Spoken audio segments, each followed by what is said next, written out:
Hello everyone and welcome back to 1000 Gurus, where we share the stories and wisdom from people of all walks of life. I am your host, J.R. Yonocruz. Today we have back on the show the man, the myth, the legend, Dr. Arnel Calvario Ripkens, back on the show for a long-awaited return episode.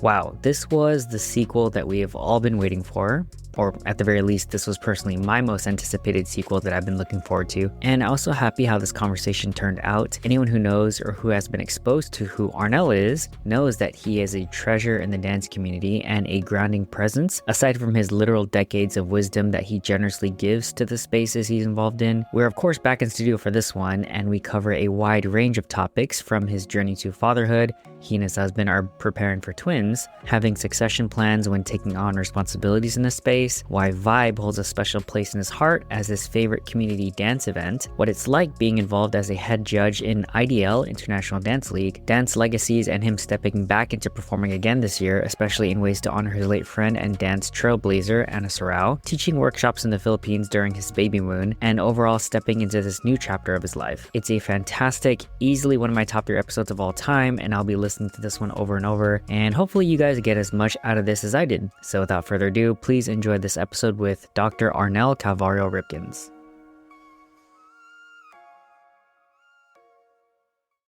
Hello and welcome back to 1000 Gurus. Arnel, welcome back to the show. Good to be back. I am so happy to have you back. Man, I told you I'm going to have a long mini monologue in the beginning, but your episode last time you were here was over a year and a half ago. We recorded in December 2024, published February 2025. And so it is now July. And to this, so that's season 3, episode 21. This is season 10, episode 94. So that's 70 plus episodes since then.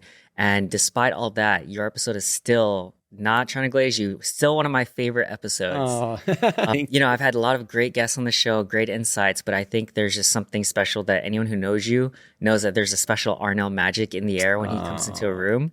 And so I gave this little story to Arnel right before we started recording, but the reason why I asked him back on the show, and I know Arnel's busy and he's doing great work and I don't want to bother him too much, but it's because my last 3 previous guests from episodes have mentioned Arnel by name. And I was like, this must be like a call from the universe to ask you back. And then I asked you and you're like, yeah, I'm free here this time. We found some time and then now we're here.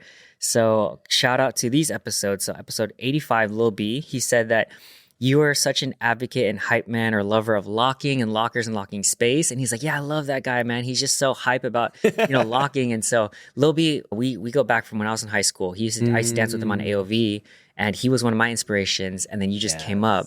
And I love Lil B. It was a great conversation about locking. And then, of course, she came up in there.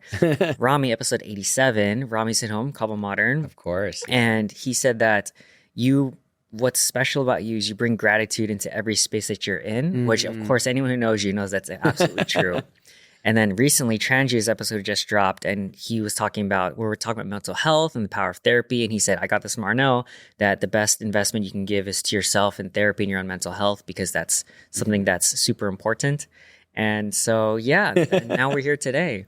Yeah. And so we have a lot of catching up to do. Obviously, we have some really good topics that I would love to touch on, but I wanted to start off a little bit light, I guess, and we have a ton of updates.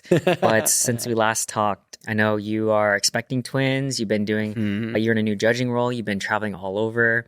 Let's start really, really small. How are you, Arnel? Well, first of all, it's a pleasure to be here. That last interview podcast that we did is also one of my favorites that I've done. I think I told you already. I share. It was a combination of just catching up on a lot of things, but also shared a lot of personal things that I hadn't shared prior to that point, right? So yeah, I really enjoyed, and the content and ethos and purpose of your podcast is definitely aligns with what I believe in as well. So it's good to be back and good to see you. And Thank pleasure you. to be here. Thank you. Thank you so much. Oh, before how are you, I do have a gift for you. It's not really a gift, but it's more of a, here are your sunglasses. Oh my God. It's been in my box. I tried to keep it safe. Apologize for not giving it back to you. These are my car sunglasses. Yeah. That it was my car sunglasses for a year. Right? I've never used it, but it was. I have lost at least 10 of these. These are the Kinja's sunglasses. Nice. Dope. Happy to have it back. Yeah, Thank there you, you go. brother. Yeah. So it was actually Rami where he was in studio and I was like, oh, I have Arnel sunglasses. And he's like, oh, I'm going to see him tomorrow. I'm like, wait, actually, I'll keep it as bait. So, So I have to come maybe back. I can be like, hey, I got your sunglasses. But anyways, so yeah, how are you, Arnel? How's everything, I guess, on a surface level? Everything's been good. I'm on summer break right now. So I work for Long Beach Unified School District. So I'm on that summer break schedule. And this summer was filled with a lot of dance. Like at the top of this year, knowing that I was going to, hopefully, intending to be a father, I said at the top of this year that I want to dance more while I can, one at this age and one before I jump into this next life transition. And so, yeah, this has been my busiest year, like performing. I performed a lot. I performed 3 times at Body Rock. I performed 4 times at Culture Shock LA's show Interwoven that just passed. And these are things that weren't, only one of those things was planned. Everything else just kind of organically came about, like God and universe kind of delivered. Yeah. So I'm good. I'm feeling abundant. Last year was a hard year for me. And we can probably talk about that later. But so this year was a lot of healing and also reclaiming myself and then readying myself to change and evolve once again in a lot of different ways. So yeah, so it's been really, really good. That's exciting. It's so crazy to respectfully at your age and then going back into dancing at that level. Yeah. Props to you, man. Yeah. Anything past, like I originally, like as a young Kaba Modern dancer, like I really was like, I'm not going to probably be performing past 30. You know what I mean? That's kind of probably not it. So I'm going to do everything in my 20s, whatever. But I long surpassed that now. And, I'm 53. And so I would never have thought that I would be choreographing and dancing. Teaching, yes. Like I can see myself teaching and sharing and dancing recreation and socially, of course.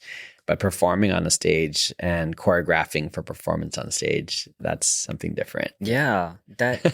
Man, your goals are now being the longevity, but also the engagement within dance communities is very respectable. And I think we mentioned this in Rami's episode, but it's aspiring to be the Arnel in our own dance spaces. I think is one of the things I mentioned. So you're definitely a role model for me. Thank you, brother. All right, so maybe we can get into the first topic because we have obviously a lot of updates, but these are covered in the topic. So the first one is surrogacy, parenthood, and expanding sense of identity. So I'm just personally curious. So when did becoming a dad move from just an idea into like an actuality?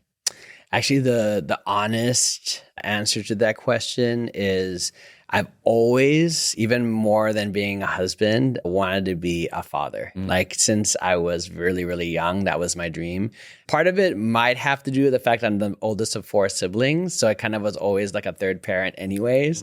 But I always dreamed of like, being able to raise children and be a dad. I think from what I shared last podcast episode, I think when I was diagnosed HIV positive, that was the first death of that dream. And then I kind of rebirthed it as I kind of healed and went to therapy and found my purpose in occupational therapy and dance.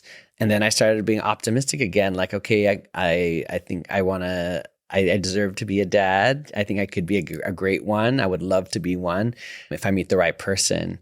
And then, I started, the 30s started like going, it kept going. I was like, oh shoot, okay, now I'm in my 40s. So I was thinking maybe let me look into what it looks like to do it alone, like adoption and surrogacy. And I was like, surrogacy is out of the question. When you think about what it costs for the fertilization and the surrogacy process, you're really looking upwards to $150,000. Wow. And so that's really daunting for like a single income right. to do. And then I also thought about my lifestyle of like community work, because if I were a single dad, I would definitely have to like really leave a lot of that behind, just capacity wise. So I was like, okay, I'm just going to see what happens. But around 45, I started feeling like, okay, I think it's just not in the cards for me, So that was like the second death of that dream. And so I'm just going to be the best. At that point, I was like, I'm ready to ninong to 10, or godfather to 10, godchildren. So I'm just going to be the best ninong ever, best uncle. And then, of course, when I stopped looking, and I mentioned in the last episode as well, I met Dustin. When at probably my highest point of self-healing and self-love, and that's when we had conversation early in the relationship that he would be willing to push up his dreams of being a dad earlier if I was willing to expand my vision of being a dad later. And so we kind of met in the middle, and we decided that after we get married, we want to be married for at least a year and a half and just focus on having a foundation as a couple. But after that, we would start. And so that's when it began. It began about a year and a half ago of exploring adoption and ultimately deciding with surrogacy. So, well, were there any deciding factors between the two? So our first choice was surrogacy because it would just be a dream come true to have. We first decided to go with Dustin's DNA to begin with. One, because even though there's sperm washing and people who are HIV positive can absolutely have children, it's less than 0.001 percent chance of transmission. For me, I just didn't want to take any chance unless it's like guaranteed zero, because I made my choices that ended up landing me in this path, but I didn't want to choose a path that where someone wouldn't have the choice. You know what I mean? So we decided to go with Dustin's DNA, and we thought it should be a dream come true to at least have his DNA in the world. And then the dream would be to have a Filipino egg so that my heritage would still be represented in our children. And when we ran the numbers, we were like, wow, adoption is also really expensive. So let's just go for the dream, and it is daunting to think like, wow, you need over $100,000 to make this a reality. But when we did a lot more research, especially after talking to my brother, Eric and Cliff, they had already had 2 successful surrogacy journeys, kind of getting more knowledgeable as to how spread out those payments are and different ways to go about it. We decided to just go for it. Yeah. Wow. That's very interesting and happy for you guys, of course. Was there anything else that surrogacy has taught you guys that you didn't expect going in? I think so. So Dustin and I are both like planners, and I think when we planned our wedding, we already saw our different strengths. Yeah. Because I realized that he's really good with Excel spreadsheets and planning and really the minute details. And for me, I'm very creative, but I'm also really patient when things kind of go sideways and a little bit different. So we kind of support each other in these planning processes. And I think with the surrogacy journey, that's one of the unexpected things is seeing how that emerged even in a deeper way, because now we're talking about children. But in this time around, different than the wedding, like really appreciating it because it's much more emotional, and realizing like I really appreciate that he's passionate about all of the Excel spreadsheets, because you need that for how big these finances are, all the details and being able to organize everything. And then I'm the dreamer and creative, and also I'm really into like communication and how everyone is feeling, with our gestational carrier, Brooke, and as well as all our agencies, making sure all the communication when we ask questions is put in a way that's still team oriented and positive, so that they're not, getting frustrated with us when we have a lot of questions. So this time around, we really saw each other's strengths and also embraced and accepted also our weaknesses and things that are really hard for us. So for me, I get overwhelmed when I see all the numbers. And for him, sometimes we'd have a plan and it would just actually every single plan ended up being different. Oh yeah, right. Time-wise, you know what I mean? It's like you have a timeline, and then at some point you have to just accept that you have to throw the timeline out a little bit and see it for what it is, because we are dealing with like human beings and biology and science, and also I believe in what is also meant to be, and that's very rarely aligned with your specific timeline plan, right? Right. So that's been the greatest lesson, is to stick together through it all and realize that, we're a team and we're reaching for the same goal. And that even though things are different, it's probably just because it's meant to be that way. Right. Yeah. That makes a lot of sense. And I never realized that, but it makes sense that it's a huge effort for something like that, especially like you said, a team and then working together and going through this whole Yeah. process. I can see that a lot. Twins. So I don't know how surrogacy works and everything, but Yeah. like, do you guys decide that? Was it accidental? Like, how does that work? So when you decide to do a surrogacy journey, there are two big steps. The first step is making the embryo. So you have one agency where you work with the agency to get an egg donor, and then you fertilize, and see if you get any viable embryos. Then once you have the embryos, you decide like how many are you going to transfer, and you have to then have a separate agency that is for your surrogacy journey. And the more appropriate term is gestational carrier. So your gestational carrier, you have to be matched with that person. So the agency finds out what are the things that are important for you, and then all of the gestational carriers in their database, they have their own profile, and then they try to match us. So first there's a matching for the egg donor, then there's a matching for the surrogacy. They're never the same person unless you do it outside of agency, just personal. You can do that as well, but through the agencies they keep them separate, so there's no like incredible like emotional attachment, with that. So yeah, the first stage is like, are we going to get any embryos? And then now you have embryos. You're like, all right, what are we going to do? Are we going to have one? Are we going to have two? Are we going to do separate journeys? If you do separate journeys, then that's like, close to 300 grand. So Okay. we looked at that and we're like, there's no way, because my job doesn't cover any of that process, like zero. So all of that's out of pocket. And there are a few grants out there, and we got some. We didn't get a full-on monetary grant, but we got some discount grants from agencies that partner with these agencies that we qualified for. So we initially planned to have, a singlet and just, transfer one embryo.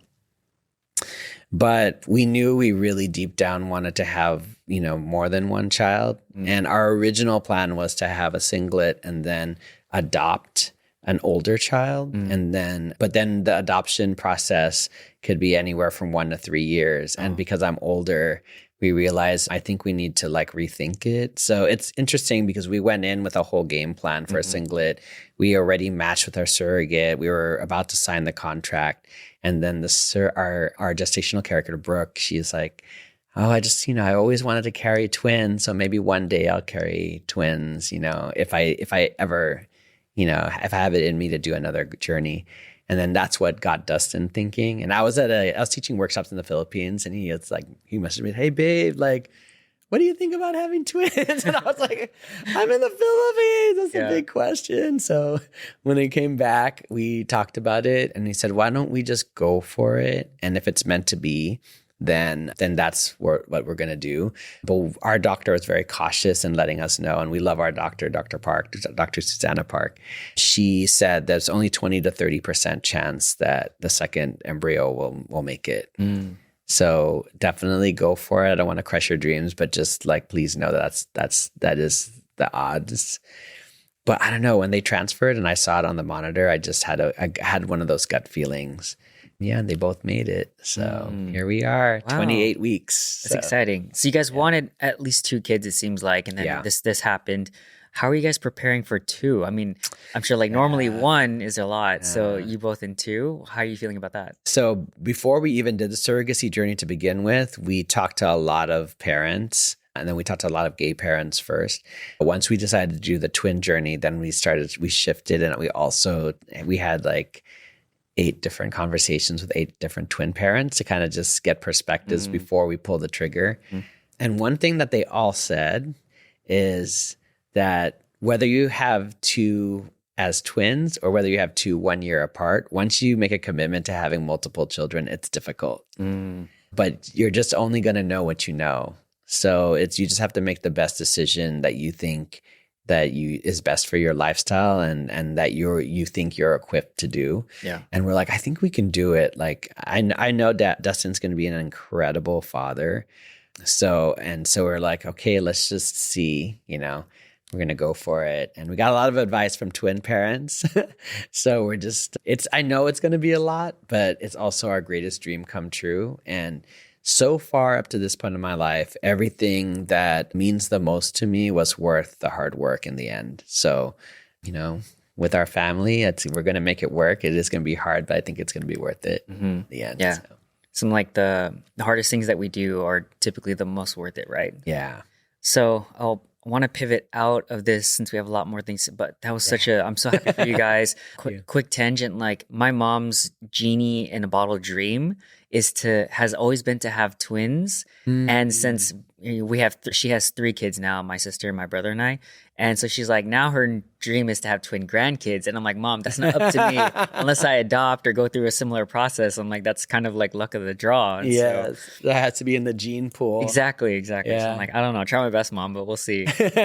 So yeah, and I also resonate with that because I think even more than all my career aspirations or whatnot, I've always also wanted to be a dad. Like, yeah, marriage I think will be amazing and having a soulmate, but like I remember when I was like maybe 16 or even younger, I'm like, man, I want to have kids. Like I'd love to be a dad, but we'll cross that bridge when we get there. Yeah, I could see that happening. Thank you.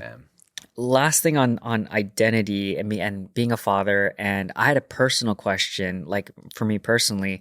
So you are Kaba Modern's Yoda, and I'm like a big Star Wars nerd. I've been reading like Star Wars novels, and I was curious about this. I was fascinated with this idea of identity, how I don't know, the origin story of Yoda, if someone else picked it for you, you picked it for yourself. And I'm curious generally about your identification with being that sort of Yoda figure.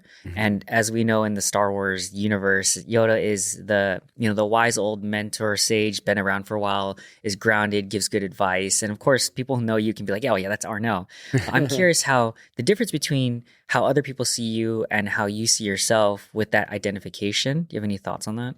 Yeah, I mean, so Yoda was definitely something that it was kind of around the KMTV 6 era. People started just calling me Yoda. I think at that point, Kaba Modern had already been in existence already for, at least 15 years. And so, yeah, and I already loved Yoda as a character. It's like he was my favorite. So when people started calling me it, I embraced it. Yes, I love this. But I think it wasn't until after the KMTV, but especially when I started like managing like Fanny Pack and the Beat Freaks and helping like Quest Crew and Poriotics and some other groups. And then I stepped into leadership for Culture Shock LA, that I feel like I embodied that essence and, and I stepped into it like with full acceptance of what that means. And then I also, the longevity at that, now I've been in the community for 34 years, since I've seen it since before all dance competitions. I've seen them all pop up one by one. And so now I embrace it as not only a title, but a responsibility, especially a lot of the OGs and people who shared their histories and their stories with me. I feel like because I love and I have reverence for like people like Don Campbell, right? I just feel a responsibility to be that bridge between their generation and the generation below me. And that definitely feels like Yoda essence, or Yoda's job. So, and it's the highest compliment to even be considered a sage of any universe. But to be a sage of my favorite universe, Star Wars, is so great. But I think there's a part of me that feels super uncomfortable with it, which is why, Kaba Modern has Jedi Council advisors. I've assigned every single advisor a Jedi character. Oh, wow. So I'm not the only one. Yeah. Like Mike Song is Obi-Wan Kenobi. Okay. Jason Bueno is Qui-Gon Jinn. Okay. Yeah, yeah. So I accept that. And now I think one of the hardest things last year was another person in our community was also called Yoda. Okay. And that was Anna Sarao. Oh, okay. So Anna Sarao is the founder of Body Rock or Bust a Groove dance competition, probably the most iconic artistic director for Culture Shock San Diego. Pretty much a mentor to most of the San Diego dance leaders that have been around for a while. So I also loved it because we had the same name and she is definitely my sister. So that's why I think it was really hard because she passed away last November, very quick too and very sudden from, a brain tumor. And I felt like my right-hand person was gone. And I think that that identity as Yoda felt so much heavier. If that makes sense. I think when you have peers and contemporaries around, you can kind of assume it, knowing that there's other, other sages around. But every time you lose someone that's your peer, I am entering that stage where every time one of my contemporaries leaves, I feel the pressure more, right? Or I feel like a desire to keep their legacy alive, to kind of assume the things that they tried to aspire to do. But that has kind of dissipated, in a way. I felt the pressure initially and the deep sadness with her gone. And then with all the tribute performances we've had at Buster Groove and also this past weekend at Interwoven for Anna, by so many people who loved and were impacted by her, I realize it's not like my responsibility. I'm just a part of it. Like her legacy lives on in all the people that she impacted. And yeah, when that time comes for me too, and I'm not here, I kind of see that as well. Like I think I've made I've left little imprints on people, and it won't be anyone's responsibility to be the new Yoda.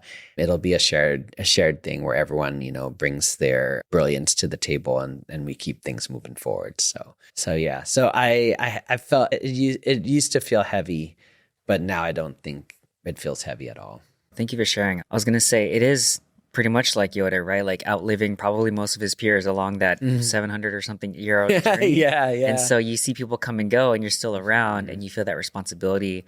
And I also love the idea or the concept of Yoda.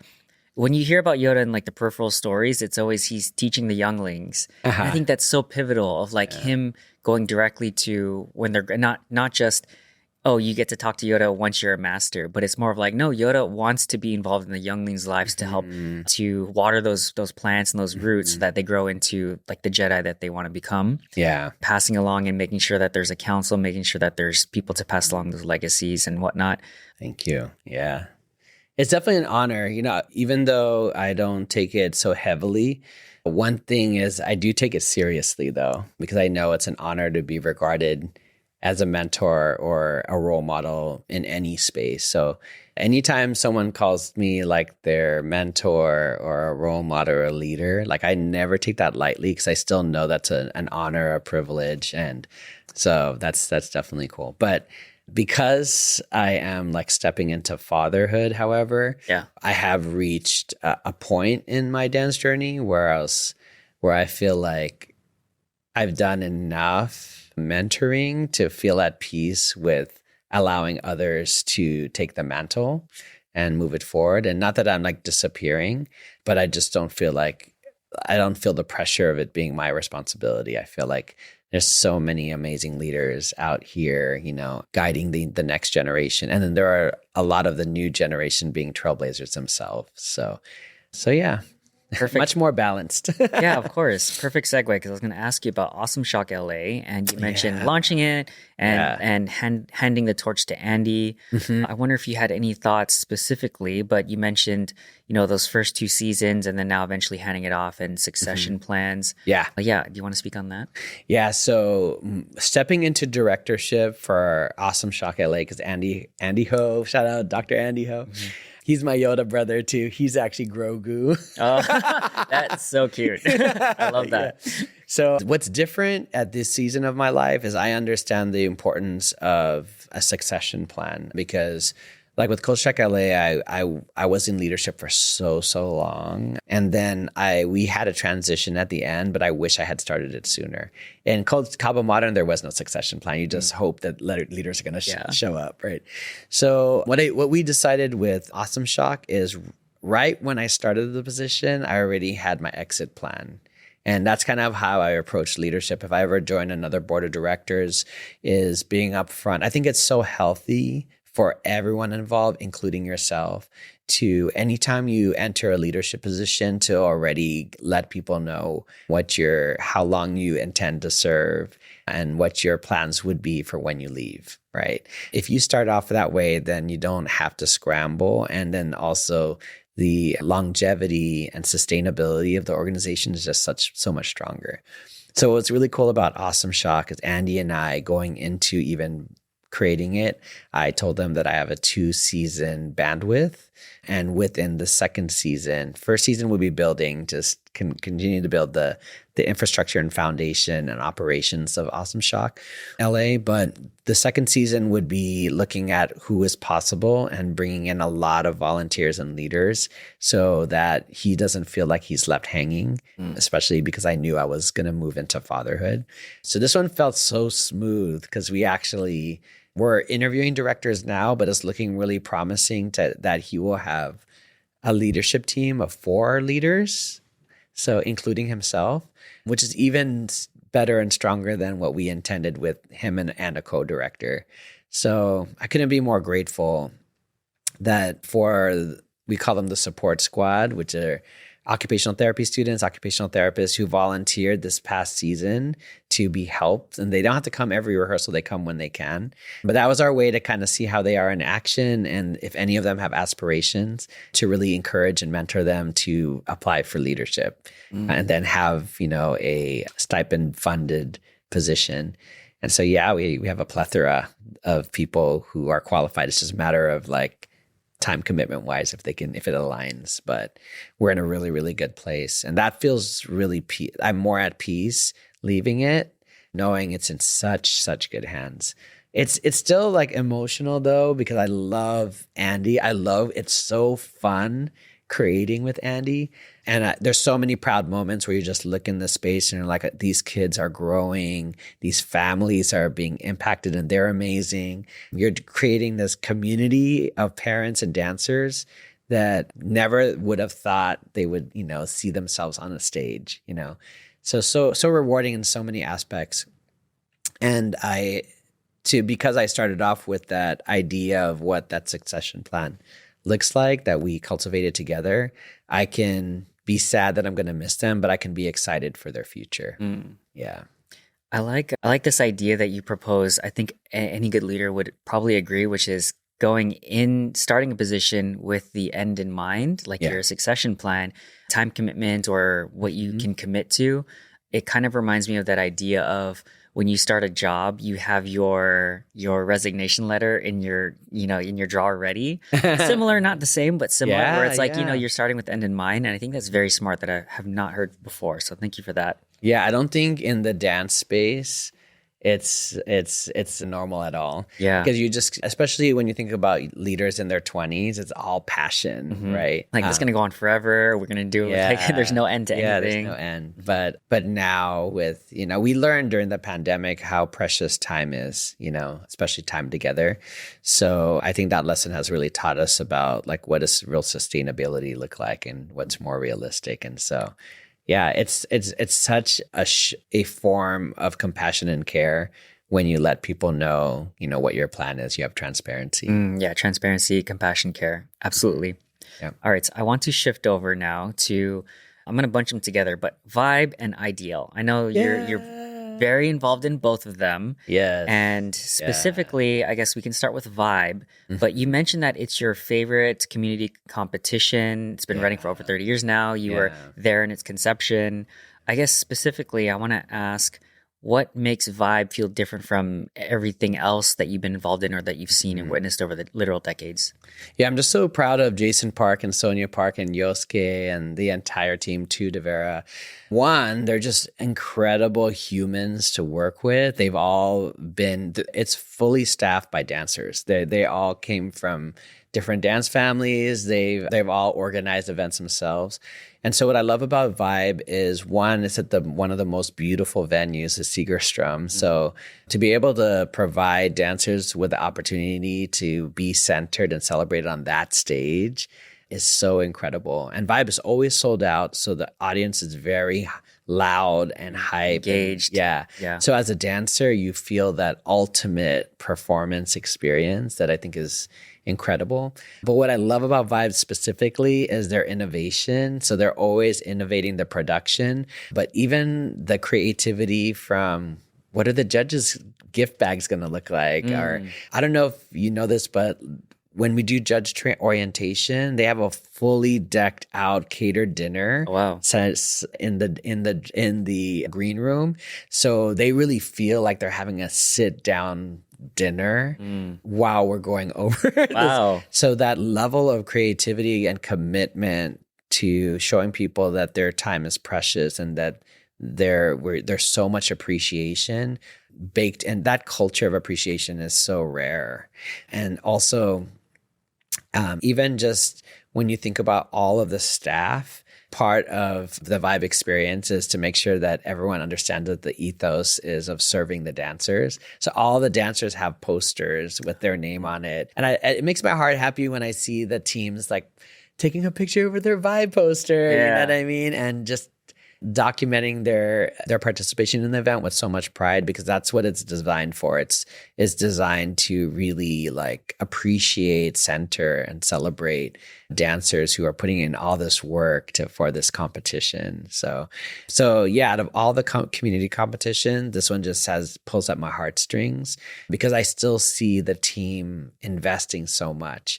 And also, I'm just be transparent without saying numbers, but the Vibe team continues to elevate what people get paid. And out of the community teams being on this more limited budget, they continue to commit to paying as much as they can versus, the event's getting bigger, there's more profit in my pocket. They're really looking at how much can we afford, cover our bases pay, cover all the expenses, pay ourselves, and still elevate that appreciation for everyone participating. So, the competition, the price to compete hasn't changed, but what they're paying people has changed. Wow. And that's what real community feels like to me. I mean, that's an example of community to me, and that's something I can be super proud to be a part of. Yeah. Yeah. I like that.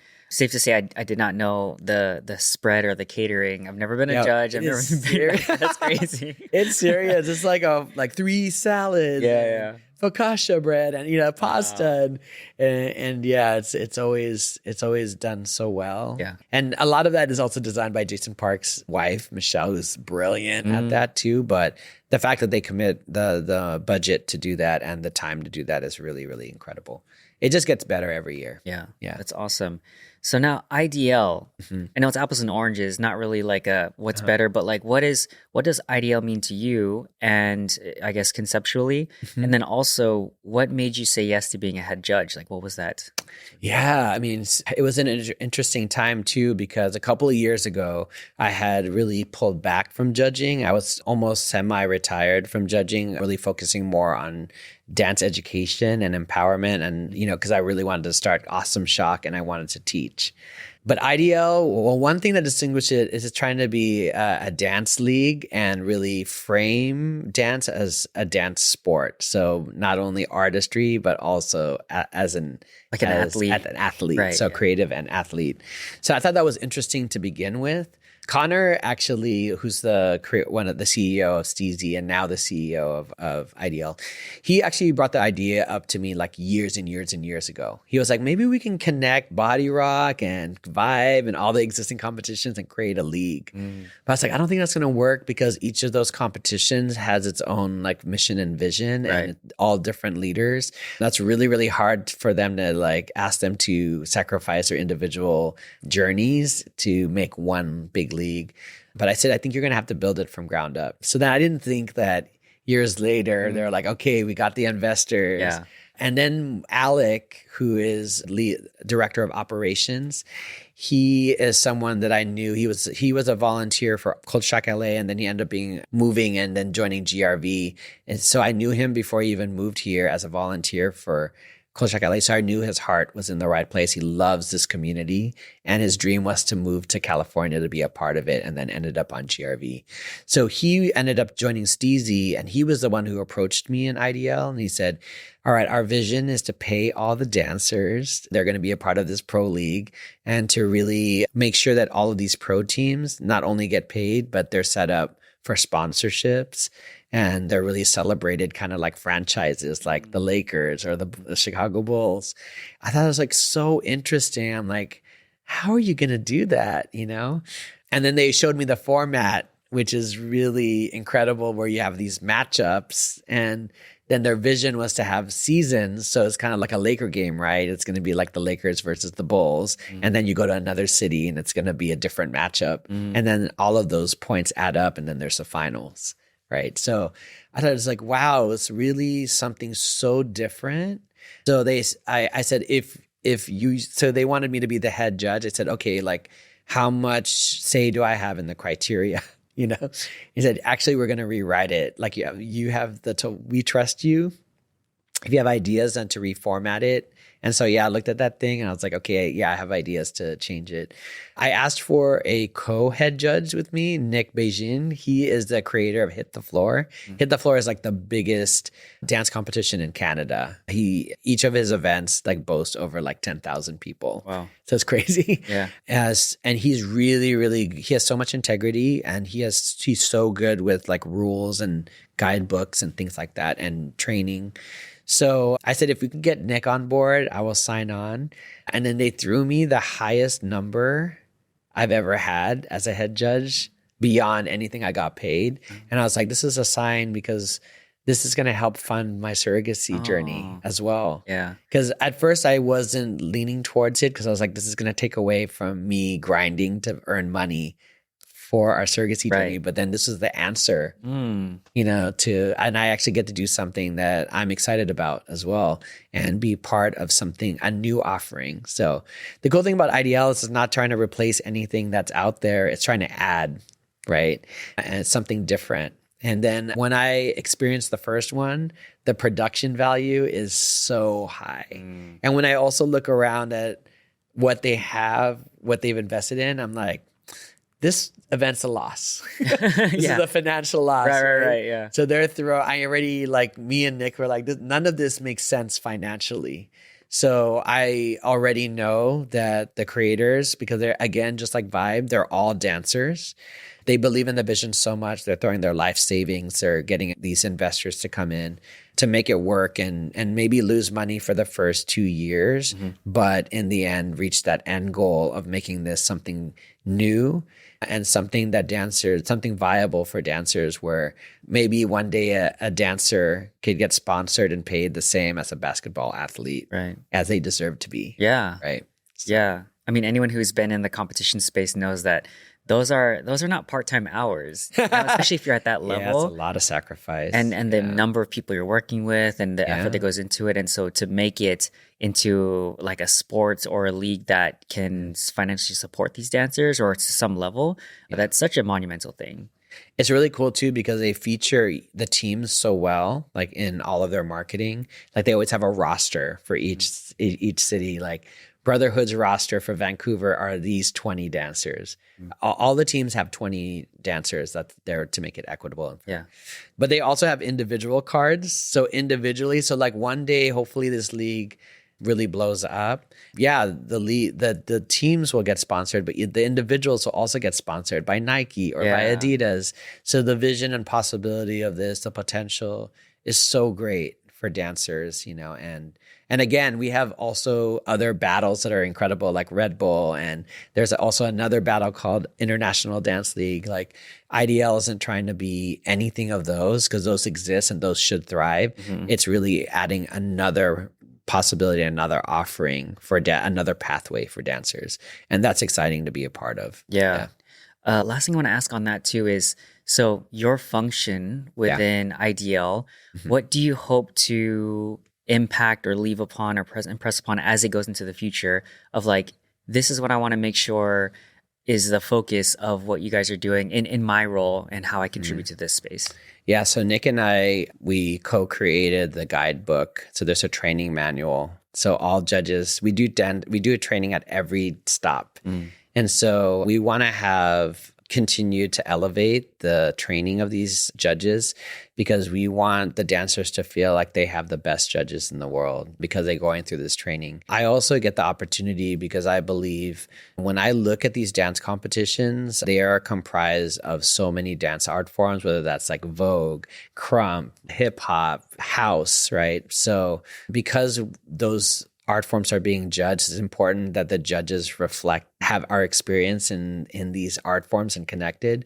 So I have the chance to work with Alec and Nick to also curate a judge panel of judges that are not only revered and famous for their commercial work or because they're famous dance instructors, but they have experience in actually directing groups. Because right now, what's different than in other competitions I've judged, I'm not going to name any competitions, but I have judged alongside a person that's like famous, like went viral on TikTok, but they have no experience being on a team or directing a team or choreographing for a team, and then they're judging teams. Right. It doesn't seem fair. And as a director or a dancer myself, I would be frustrated with that.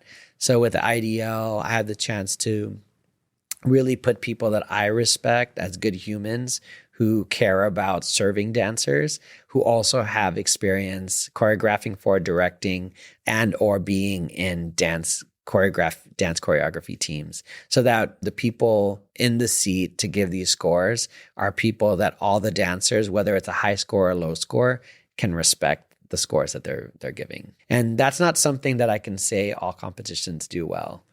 Oh, absolutely. Right? Yeah. Even diversity as well. I want to ensure most of these art forms are Black created or Black and brown created. And many of these are also, some of these like Vogue and Whacking are from the queer community. So that has to be on the judge panel as well. We have to always have queer representation. We also have to have men and women and thems, theys, whatever you identify.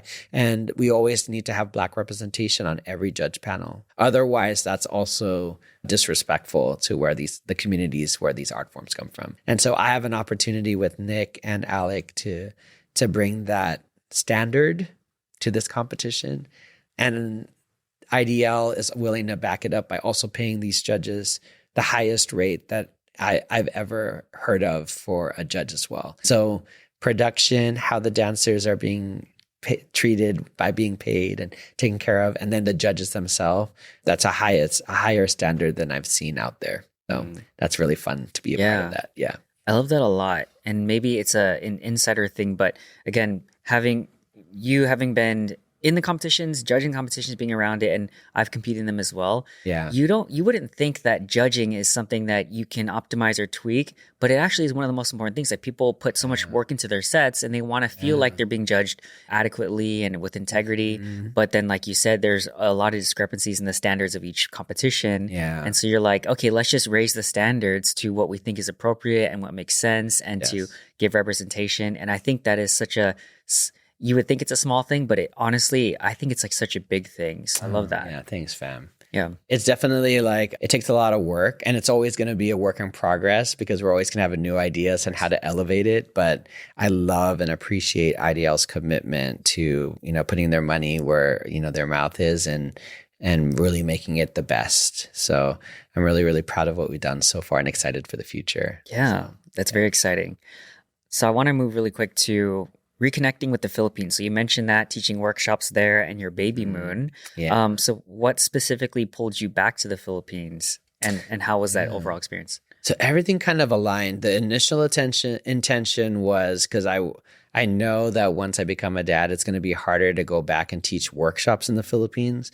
And the Philippines is one of my favorite places to teach because the dancers there are not only talented as they are freaking talented. Yeah. They're also just so appreciative, so present, so passionate about dance and history, and her history, their history. Yeah. I just enjoy it so much, and it feels like I'm really at my roots, So I wanted to teach a workshop, go back and teach a workshop, sneak that into the baby moon. And then I wanted to also do island hopping, and like Palawan is one of my favorite places in the world. And I wanted Dustin to experience that so he can understand our culture and why I love it so much.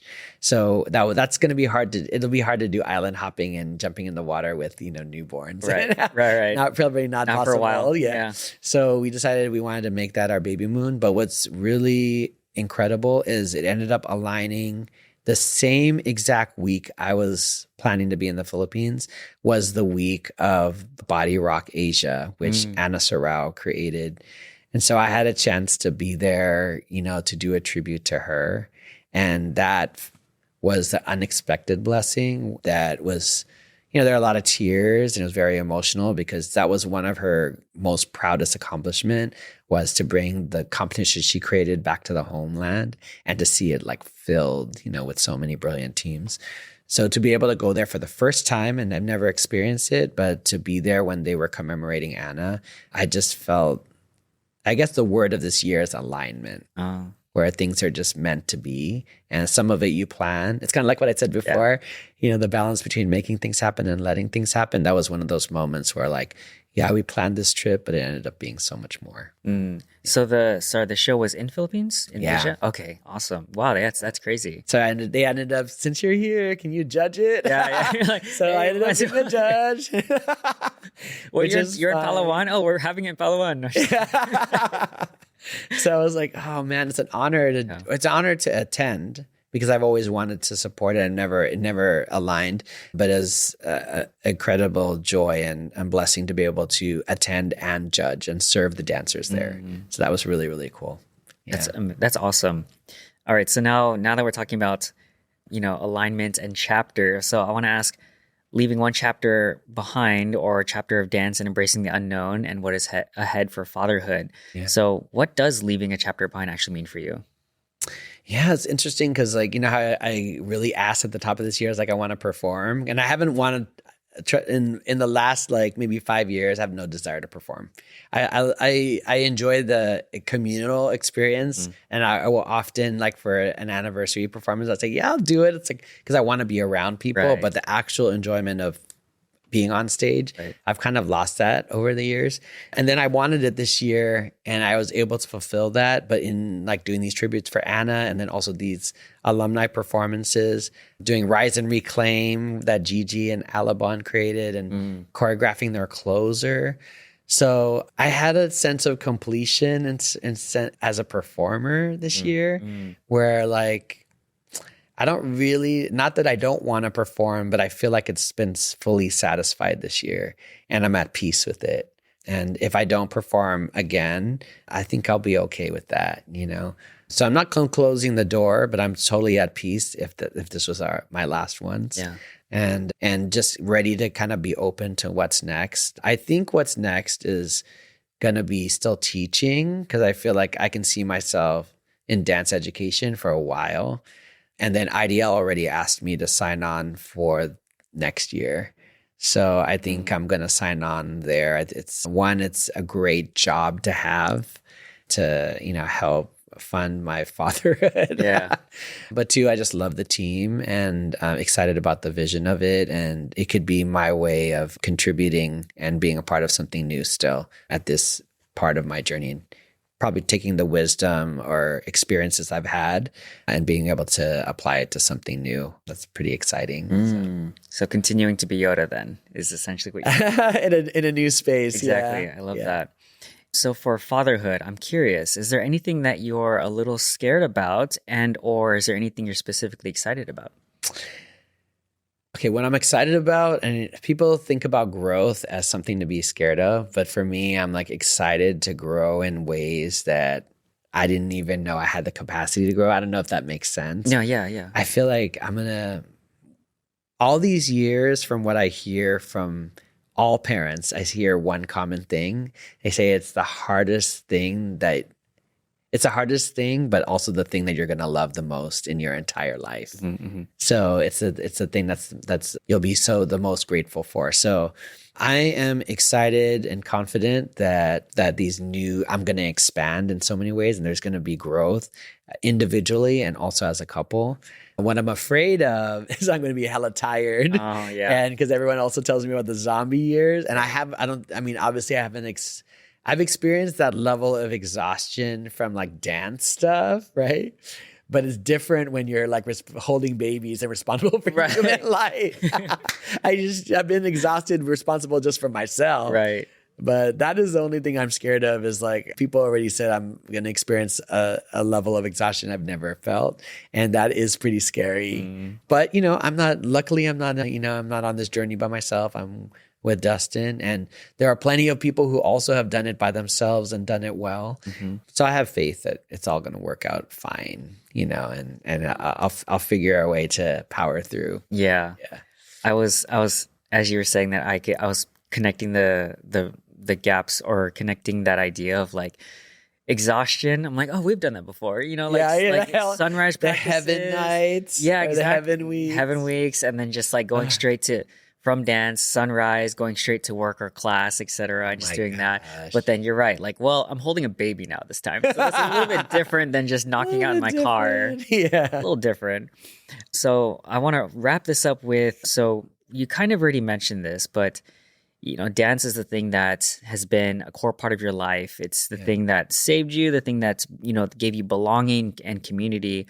This might kind of be the same thing as what you just said, but what do you think fatherhood is going to ask of you that dance never did? Oh, wow. That's a deep question. A really, really, really good one too. Oh, wow.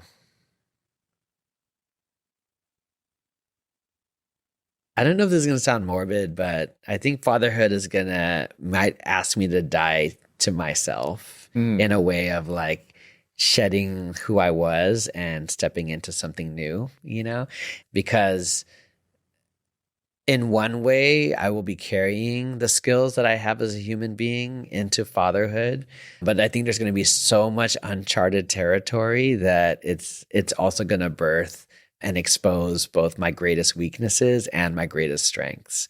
So I'm almost going to have to really just embrace, like, I kind of think of it as kind of like what caterpillar to butterfly, that I'm not throwing away all of who I am, but I'm definitely turning into a completely new person. I also know most parents I've talked to just says you see the world completely different once you become a dad.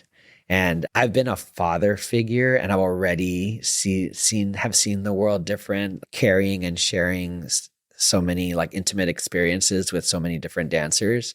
And that already changed me so much. I think fatherhood is going to completely unlock something that's going to be so deep and so profound, and I'm excited for it. I'm ready for it. Yeah.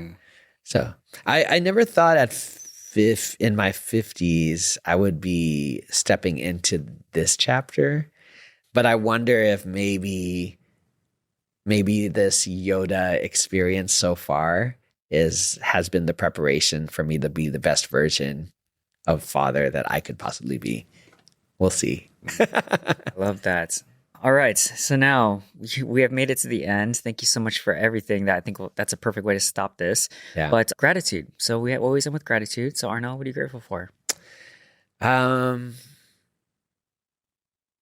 I'm grateful for every single person that believed in me, because I think as I think about being a dad, and that I want to make sure that my children know that I believe in them, that I see their light, and I love them for exactly who they are.